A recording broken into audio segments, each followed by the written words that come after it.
Thank you very much. This is very beautiful, I must say. This is a beautiful place. And our country is starting to do very well again. It's happening fast, a little faster than people thought. Thank you especially to Senator Marshall for the beautiful introduction. Appreciate it very much. Thank you. Great senator you are. I also want to thank a friend and a man of profound faith and tremendous patriotism who's also become a great friend. You become much friendlier when you have a majority of 2 or 3 or 4. Could even be 5 pretty soon. But for a little while it was 1. And that's Mike Johnson, Speaker. Thank you very much, Mike, very much.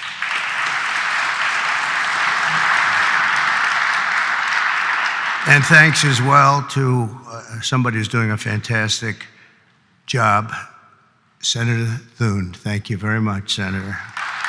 It's not easy. It's not easy. It's really great. And Leader Scalise, Steve, wherever you may be, I think you're here someplace.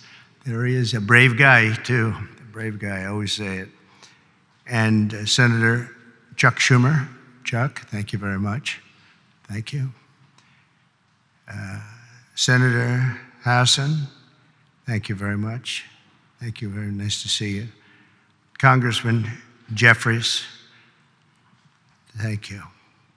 And many other very distinguished leaders in the room. It's a great group of people. If we could ever come together, it would be unbelievable. It may not happen, but it should, and maybe it will. From the earliest days of our republic, faith in God has always been the ultimate source of the strength that beats in the hearts of our nation. We have to bring religion back. We have to bring it back much stronger. It's one of the biggest problems that we've had over the last fairly long period of time. We have to bring it back. Thomas Jefferson himself once attended Sunday services held in the old House chamber on the very ground where I stand today. So there could be nothing more beautiful than for us to gather in this majestic place. It is majestic, and reaffirm that America is and will always be one nation under God. At every stage of the American story, our country has drawn hope and courage and inspiration from our trust in the Almighty. Deep in the soul of every patriot is the knowledge that God has a special plan and a glorious mission for America. And that plan is going to happen. It's going to happen. I hope it happens sooner rather than later. It's going to happen. And it's His hand that guides us every single step of the way. And all of you and the things we have to do is to see the defining role that faith and prayer have played in the life of our nation. And you just have to look at this building, and you can look at each other. You can really look at each other. It's defined almost everyone in this room. I think faith has been very strong with the people in this room. Just steps away from here in the Hall of Columns is the statue of John Winthrop, who famously proclaimed that America would stand as a city upon a hill, a light to all nations, with the eyes of all people upon us. Today, almost 400 years after that famous sermon, we see that with the Lord's help, the city stands taller and shines brighter than ever before, or at least it soon will. In that same hall, we also find the statue of the great Roger Williams, who founded the state of Rhode Island, named its capital city Providence, and built the first Baptist church in America. It's Williams that we have to thank for making religious liberty part of the bedrock of American life. And today we must protect the fundamental freedom with absolute devotion. We must stand strong, just like generations of Americans have done on the battlefields all around the world. Feet away from the magnificent rotunda Another statue watches over visitors to the Capitol. George Washington, the founder of our country, often called for Americans to join together in prayer, very often. And more than 2 centuries later, this morning, we heed President Washington's wisdom and follow in his mighty footsteps. He was a strong man and of great religious strength. The stories of legends like Washington, Winthrop, and Williams remind us that without faith in God, there would be no American story. Every citizen should be proud of this exceptional heritage. We have an unbelievable heritage, and we have to use that and make life better for everyone. That's why as we approach the 25th times 10 anniversary, think of that, 250 years we'll be celebrating next year of our country's founding. I have signed an executive order to resume the process of creating a new national park full of statues of the greatest Americans who ever lived. We're going to be honoring our heroes, honoring the greatest people from our country. We're not going to be tearing down, we're going to be building up. It will be called the National Garden of American Heroes. Some of you will be on that soon-to-be hallowed ground. Some of you, let's see, I can pick a few of you right now by looking. There's a couple of you right now I can see. Let's see. It's the president's sole opinion. And I've given myself a 25-year period. And then somebody else. By that time, it'll be very, very built up. No, it will be something very special. And I hope that Congress will fully fund this wonderfully unifying project at the first possible opportunity. It's not going to be a lot of money. Going to be very important, however, so that more of our people can be inspired by the faith and courage of patriots like those who we honor in these halls. One of the incredible Americans whose memory my order will celebrate is also recognized with a statue in the Capitol representing the great state of North Carolina, and that's a man known who everybody loved, Reverend Billy Graham. He was something. My father used to take me to watch the Crusades. He would take me to Yankee Stadium. I remember it so well. I remember it more than I remember any Yankee game, and I've seen a lot of Yankee games. Can you believe it? And Billy didn't have a bat, so, you know, it was pretty good. It was amazing. You'd have 60 or 70,000 people, and they loved him. They loved him. I saw him with Franklin. I don't know if Franklin's here. I just don't know, but I've gotten to know Franklin. He's done a great job with helping on tragedies and problems like in North Carolina, California. He's always the first one there. The work he does is, his father's very proud of him, I can tell you that. But Billy Graham was very special. One floor below us, Reverend Graham's statue stands with an open Bible. The page turned to a letter from the Apostle Paul, which reads, "Let us not grow weary of doing good, for in due season we will reap if we do not give up." Never give up. Never, ever give up. You can't. How about me? If I would have given up, I would not be here right now. Who the hell knows where I'd be? It might not be a good place. If it was up to the Democrats, it would not be a good place at all. Never, ever give up. There could be no better message for the leaders gathered here, and you are real leaders. And we must never give up, and we must never grow tired. We must never grow weary, and we always must practice good.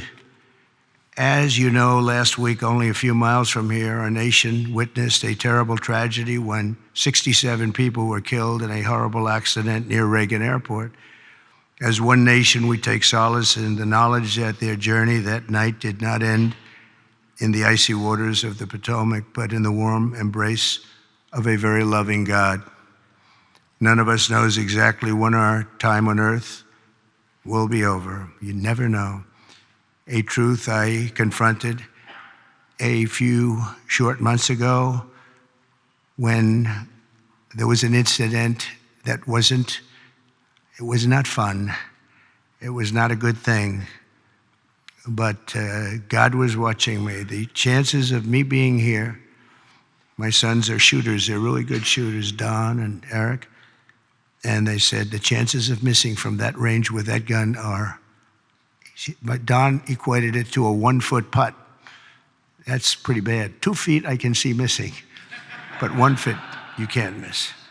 It was the equivalent of a 1-foot putt is what he told me. He said, in fact, he gained some religion. He went up 25%.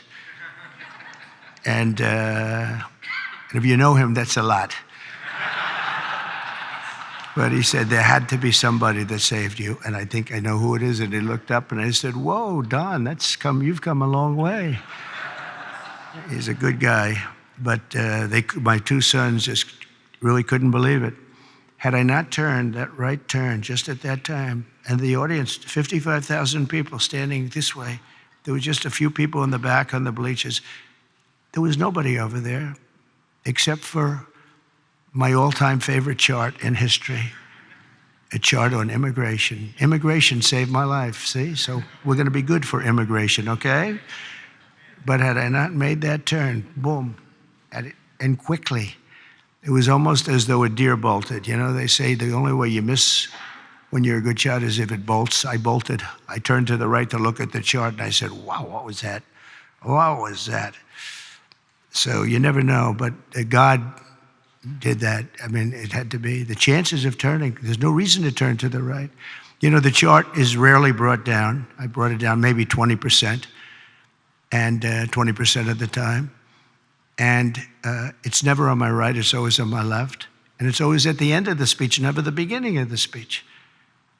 And if I was a little more than that 90-degree angle, it would be no good. And if I was a little less, it would be no good. It had to be perfect. The thing went right along the edge. It didn't affect my hair. Can you believe that? Might have touched it, but not where it counts. Not the skin part. But honestly, it's a mirror. It changed something in me. I feel even stronger. I believed in God, but I feel much more strongly about it. Something happened. So, thank you. Thank you. But that event, like the tragedy last week, should remind us all that we have to make the most out of every single day that we have. Who would think that you're in space and 2 things collide? The odds of that happening are so small, even without proper control. We should have had the proper control. We should have had better equipment. We don't. We have obsolete equipment. They were understaffed for whatever reason.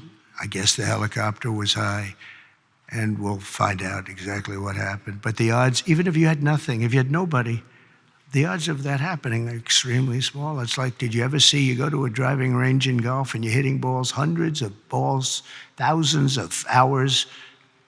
I never see a ball hit another ball. Balls going up all over the place. You never see them hit. It was amazing that could happen. There was a lot of mistakes made, and it should have never happened. But regardless of that, it's amazing that it happened. And I think that's going to be used for good. I think what is going to happen is we're all going to sit down and do a great computerized system for our control towers, brand new, not pieced together, obsolete like it is land-based, trying to hook up a land-based system to a satellite system. And the first thing that some experts told me when this happened is you can't hook up land to satellites and you can't hook up satellites to land. It doesn't work. We spent billions and billions of dollars trying to renovate an old broken system instead of just saying, cut it loose, and let's spend less money and build a great system done by 2 or 3 companies, very good companies, specialists, that's all it is. They used 39 companies. That means that 39 different hookups have to happen. And I don't know how many people of you are good in terms of all of the kind of things necessary for that, and it's very complex stuff. But when you have 39 different companies working on hooking up, different cities had different people, you need one company with one set of equipment. And there are some countries that have unbelievable air controller systems, and bells would have gone off when that helicopter literally even hit the same height, because it traveled a long distance before it hit. It was just wouldn't stop. It was, follow the line. But bells and whistles would have gone off. They have them where it actually could virtually turn the thing around. It would have just never happened if we had the right equipment. And one of the things that's going to be, I'm going to be speaking to John and to Mike and to Chuck and to everybody. We have to get together and just, as a single bill, just pass where we get the best control system. When I land in my plane, privately, I use a system from another country because my captain tells me, I'm landing in New York and I'm using a system. I won't tell you what country, but I use a system from another country because the captain says this thing is so bad, it's so obsolete, and we can't have that. So we're going to have the best system, and a lot of money, but it's not that much money. And it'll happen fast, and it'll be done by total professionals. And when it's done, you're not going to have accidents. It's just they're virtually not possible to have. Each of us is blessed with a precious chance to help lead America to renew our pledges of faith and everything else, and bring us to new heights and create a future of promise for our people and for ourselves. We have the most important people in the country in a true sense here, because you're the ones that are going to make the decision. You're the ones that are leading us into so many different things, whether it's the right air control system or the right size military, or what to do and what not to do. Most important people. And many of you are very religious. I know so many of you are very religious. And I just think that our country has been so badly hurt. We're very hurt by what COVID did to religion. It really hurt it badly. People couldn't go to church for a long period of time. Even going outside, they were given a hard time. And I'm not blaming anybody for that, but it was very hard to gather. So they start using computers, if that. And when they come back, it's just, a whole new experience they have to get used to. But it is starting to come back. We had a fantastic thing happen yesterday. The Army had the best recruitment numbers that they've had in more than 15 years. They think it could be 25 years, actually. They're going to probably put that out, but more than 15 years just now. And we were worried about it. We were talking about it numerous times that, we don't have people joining our military services. We don't have people joining our police force. We have to cherish our police. It's so dangerous. You open a car and somebody starts shooting. They have blackened windows. You don't even have any idea who's in the car. Oftentimes they have the dark windows, which they're not, in theory, supposed to have, but they have them. The door opens and a gun is pointed at your face, and you can't do a thing about it. It's just nothing you're going to do about it. Your friends will take them out. It's happened so many times, but it's such a dangerous thing. We have to cherish these people. So today we join our hearts and prayers in recommitting to putting our country first. We have to put our country first, making America stronger and greater and more exceptional than ever before. And we have to make religion a much more important factor now. We have to make it an important factor. And if we do that, our job is just going to be much easier. It unifies people. It brings people together. Democrats are going to be able to have lunch again and dinner with Republicans. And I remember just as growing up, I'd see, I revered senators and congressmen or something very special, but they were out to dinner all the time. We had an old congressman, maybe some of Cy Halpern from Queens, and he was a friend of my father. But he'd have dinner he was a Democrat, he'd have dinner with Republicans, and he'd be out. It wouldn't even make a difference. Today, it's like It's like shocking. And it shouldn't be. You have to get together. We really have to get together. We all know what's right and what's wrong, and there's going to be compromise on both sides. But we have to just do the right thing, and we have to get together. You did it with Marco Rubio. You got everybody who was 99 votes, and the only vote was our VP, who maybe we should have been there just to make it 100. But I think I would have been angered if it was 100. That might be a step too far, right? But no, it was great to see a vote. Pam Bondi had support from Democrats, and some of the others had some pretty good support. So, it's doable. We had a recent bill having to do with a very beautiful young lady who was killed from Georgia. And that bill was very bipartisan. It was a very beautiful thing to watch, actually. And so I think we just have to, if possible, we have to unify. There's big division. I mean, some people want an open border and some people want a closed border. We want it closed and they want it open. And that's a big difference. How do you solve that problem? It's a big difference. Some people want men and women's sports and some people don't. And I was with somebody yesterday who was so upset that the bill was signed where men cannot participate in women's sports. And I said, he's a very smart guy, went to a great school, was a great student, and he actually feels, that should happen. Men should be able to play, meaning transition into women's sports. And you talk to him and it says, I don't understand it. I don't understand how the problem ever got started in the first place. It just seems so simple. But he's a good person and just believes it. He just believes it. Not going to be easy to convince him otherwise. So where is a middle ground? It's hard to have a middle ground. There's two ways. I mean, you can either do it or you can't. But I think a lot of good things are going to happen. A lot of people might be surprised to hear me say that of all people, but I think a lot of good things are going to happen because our country's got some big headaches, but we have tremendous spirit right now.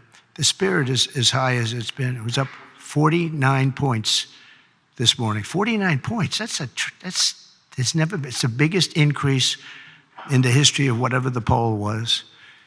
So the spirit is there. That's a big factor. That's probably the hardest thing to get back, to be honest. The rest is easy.